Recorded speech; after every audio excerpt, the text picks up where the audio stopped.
would tell my younger self to just be myself, I guess. I feel like when you kind of go through different stages of life, you're trying to figure that out. And at the end of the day, you just gotta be yourself. There's so much strength in your vulnerability.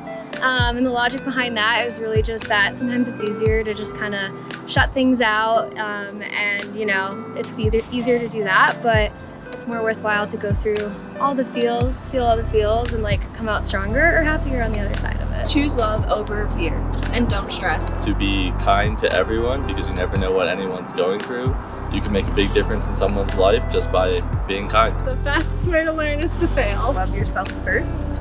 I think I've learned the hard way at times that if you don't really love yourself, you don't have the confidence to go out and kind of tackle the world, and you're not really able to love others. And so if I could chat with my 5-year-old self, it'd be don't lose sight of that inner love. You are enough. I am. It just means that you're just perfect as you are, and you don't have to be anything.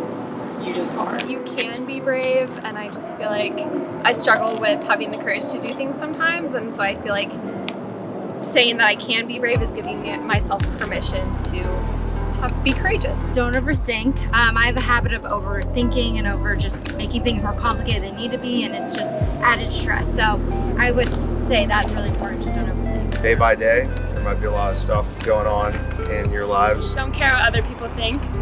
Don't be too hard on yourself. Measure twice, cut once, which is pretty straightforward, and I think it's sage-old wisdom, but basically with permanent and big decisions, think about it, and don't just leap into a big vat of unknown.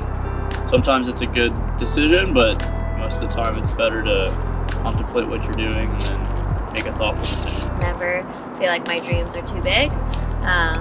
Whatever I thought about as a kid, thinking like what my life could be like one day has all practically come true, and I had people tell me that certain things aren't possible, but here we are, still kicking it and living through the moment. You're beautiful. Be patient. Just do what you want to do. Listen to your intuition and let it be your guide.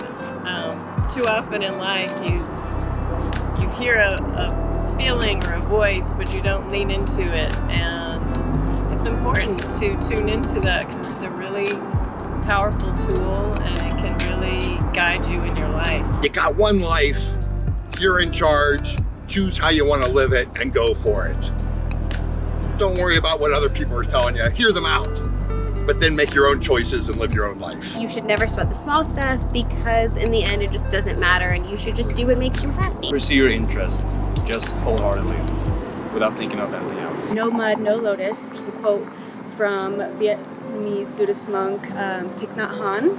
And it is no mud, no lotus, which means you have to grow through the muck and the mud and all of the crap in life to emerge a beautiful flower. And it is a constant recycling of birth and death, death to the old self, birth to the new self. And it's been a very powerful quote for me for about 9 years, so much so that I got it tattooed on me.